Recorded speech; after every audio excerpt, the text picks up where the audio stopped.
आज हम विद्यार्थियों के लिए बाल विकास में भाग 3 लेकर आ रहे हैं। उसमें कुछ महत्वपूर्ण प्रश्न हैं जो परीक्षाओं में आते रहते हैं।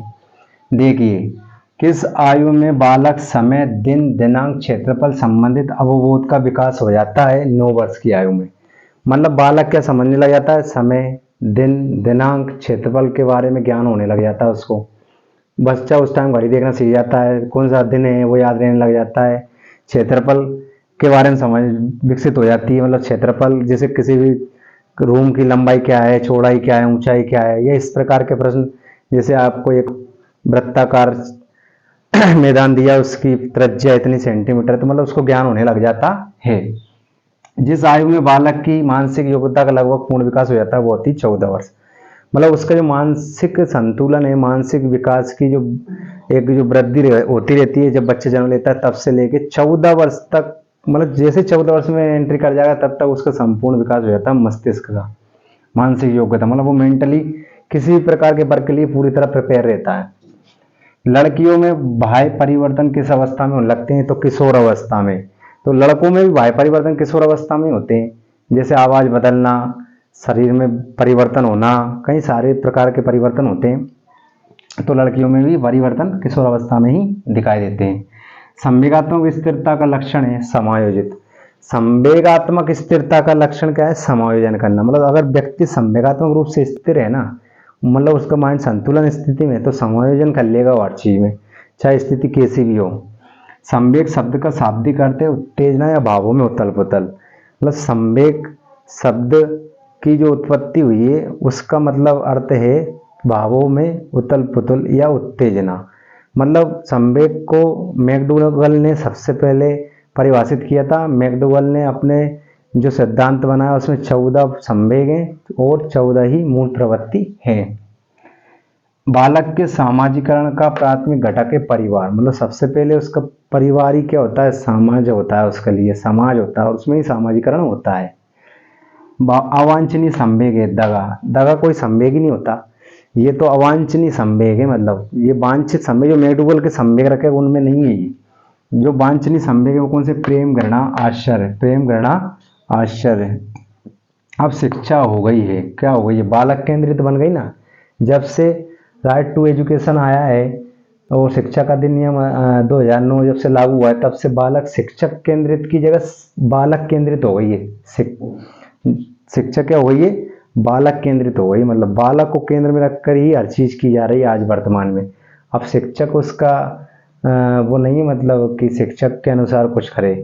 दो जो शिक्षा नीति बनाएगा उसमें बालक केंद्रित शब्द का इस्तेमाल किया गया है। तो बालक को केंद्र में रखकर ही शिक्षा दी जाएगी।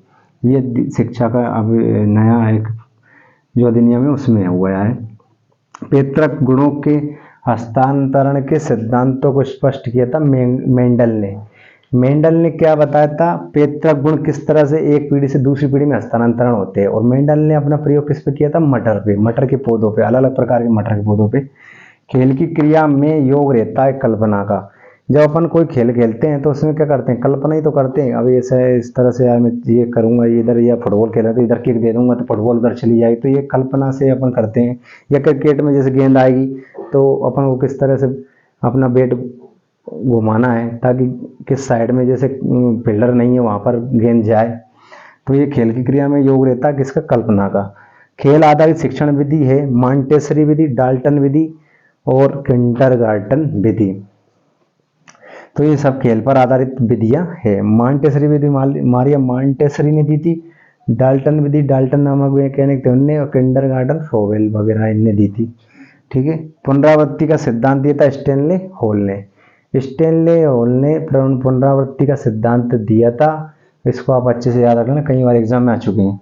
पूर्व अभिनय सिद्धांत के अंतर्गत खेल द्वारा बालक भावी जीवन की तैयारी करते हैं।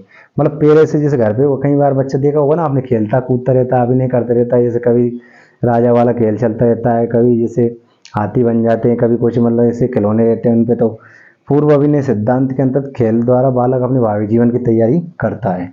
अतिरिक्त शक्ति के सिद्धांत का संबंध किससे? खेल से। और अतिरिक्त शक्ति का सिद्धांत किसने दिया था? भारत ने। भारत नामक जो वैज्ञानिक हुए थे उन्होंने तो इसका संबंध है खेल से, मतलब खेल खेल के माध्यम से आप अलग अलग एक्टिविटी करेंगे, उसमें आप एक क्षमता अर्जित करते जाएंगे, उसको शक्ति, अतिरिक्त शक्ति बोल देते हैं। वंशानुक्रम के प्रमुख वाहक हैं जीन्स, पितृक या जीन्स, मतलब जीन्स वंशानुक्रम के प्रमुख वाहक हैं। वंशानुक्रम किस प्रकार वहन हुआ, एक पीढ़ी से दूसरी पीढ़ी में किस तरह स्थानांतरण हुआ, वो निर्भर करता है जीन्स के ऊपर। जीन्स ही एक पीढ़ी से दूसरी पीढ़ी के गुणों को, एक पीढ़ी जैसे आज आपके दादा दादी के गुण आपके माता पिता में और आपके माता पिता गुण आप में, तो ये किसके माध्यम से आ रहे हैं, जीन्स के माध्यम से। आत्म प्रेरणा रहती है खेलने में, आत्म प्रेरणा रहती है खेलने में। खेलना में बालक स्वयं ही आत्म प्रेरित रहता है, किसी को कहने की आवश्यकता नहीं होती है। और लेकिन जब उससे पढ़ने बोलेंगे तो वो मतलब थोड़ा यूँ कहेगा अभी रुक जाओ, ऐसा वैसा, तो बहाने बनाने लग जाता है। वहाँ पर प्रेरित नहीं होता, स्वयं बालक को प्रेरित करना पड़ता है पढ़ने के लिए तो, लेकिन खेल के लिए वो खुद ही आत्म प्रेरित रहता है। मेंडल ने प्रयोग किया था मटर पर, किस पर किया था, मटर पर। और मटर के पौधों के जो बीज थे वो जो कौन से मटर के पौधे थे, वो सफ़ेद रंग के जिसमें फूल आते थे, वो होते थे मटर के, उसके प्रयोग के लिए। बालकों के चरित्र को प्रभावित करता है शिक्षकों का व्यवहार। आप जानिए कि स्कूल में जब बालक जाएगा तो विद्यार्थी के साथ शिक्षक किस तरह का व्यवहार कर रहा है, वो सबसे महत्वपूर्ण कड़ी होती है। बालक अपने शिक्षक को देखकर ही भाषा शैली, रहन सहन का तरीका और भी कई प्रकार की क्रियाएं जो शिक्षक करते हैं उनको देखकर सीखते हैं। बालक वैसे भी घर पर भी क्या होता है, बचपन से लेकर जब तक बड़ा होता है तब तक देखकर ही सबसे ज़्यादा सीखता है। अगर हम अच्छा व्यवहार करेंगे, अच्छी भाषा शैली रखेंगे, अच्छा बोलचाल रखेंगे, तो बालक अच्छे से विकसित होगा, अच्छा विकास होगा उसका। और अगर जैसे हम उससे चिल्ला के बोलेंगे उसको, मतलब जैसे उसकी कोई गलती नहीं तब भी उसको पीट रहे हैं या मार रहे हैं या धिक्कार रहे हैं या कुछ भी, मतलब उसको भगा दिया, तो क्या होता है बालक के अंदर मतलब आपके प्रति एक नकारात्मक भाव प्रकट हो जाएगा और आपसे क्या हो जाएगा, वो दूरी बनाने लग जाएगा और आपसे कहीं ना कहीं कतराने लग जाएगा और आपको जो बात बताना चाहिए वो भी नहीं बता पाएगा। इस तरह बालक आपसे मतलब प्रेरित ना होकर, मतलब आपके जो नकारात्मक कुछ उसमें गुण उसको दिखाई देंगे आपके अंदर, वो नोटिस करने लग जाएगा और उनकी अवहेलना करने लग जाएगा शिक्षक की। तो इसलिए बालकों के चरित्र का पर सबसे ज़्यादा प्रभाव शिक्षकों का पड़ता है और फिर जैसे समाज के लोगों का तो पड़ता ही है, बालक पर माता पिताओं का भी पड़ता है, उसके दादा दादी के संस्कारों का, इनका सबका एक मतलब पूरा यूँ मान के चलिए आप, समाज का जितना भी एक दायरा है और उसमें जैसे जैसे लोग हैं उनके ही वो सिद्धांतों पर या उनके पद चिन्हों पर चलने का प्रयास करता है बालक। तो हमेशा प्रयास यही रहना चाहिए कि बालकों को अच्छे सिद्धांत या अच्छा चरित्र निर्माण करने के लिए अच्छे मार्ग पर ही चलाएं। मैकडूगल ने दिए संवेग कितने, 14। मैकडूगल ने क्या दिए, संवेग 14 और मूल प्रवृत्ति उनकी 14। तो इस प्रकार के जो आज हमारे ये महत्वपूर्ण प्रश्नों की कड़ी थी, इसको आज हमने इस प्रकार समेटा कि आप एग्जाम में जब भी देखेंगे तो इनमें से एक प्रश्न आपको निश्चित दिखाई देगा। जय हिंद, जय भारत।